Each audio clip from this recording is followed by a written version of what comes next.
দলের লোক, তৃণমূল দলের লোকেরাই অত্যাচার চালাচ্ছে। নারী নিরাপত্তা নাই, মানুষেরও নিরাপত্তা নাই, অবস্থা। এতে তো 75 ইয়ার্স হলো, আমরা ছোটবেলা থেকে দেখছি ও ক্ষমতায় আসার পর আমাদের পশ্চিমবাংলাটাকে একবারে শেষ করে দিয়েছে।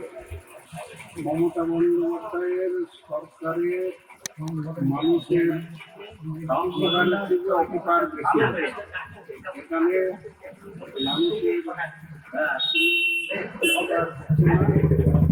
সাধারণ মানুষ সুস্থভাবে বসবাস করতে পারছেন না। এখানে ওর দলের লোক, তৃণমূল দলের লোকেরাই অত্যাচার চালাচ্ছে। নারী নিরাপত্তা নাই, মানুষেরও নিরাপত্তা নাই, অবস্থা। এতে এর পরিবর্তন চাই আমরা।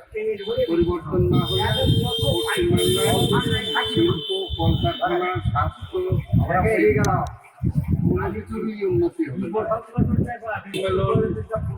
মমতা বন্দ্যোপাধ্যায়ের আমলেই যেটুকু শিল্প ছিল সব শেষ হয়ে গেছে। ঢপ দেওয়া, ও আর কিছু না, মিথ্যা কথা ছাড়া কিছু বলে না। ওর কথায় বিশ্বাস করে কেউ শিল্প এখানে করতে আসবে, কোনো শিল্পপতি পশ্চিমবাংলায় আসবে। ওর দলের লোকেরা যা অত্যাচার চালাচ্ছে তাতে করে এখানে শিল্প, কলকারখানা কিছুই হবে না।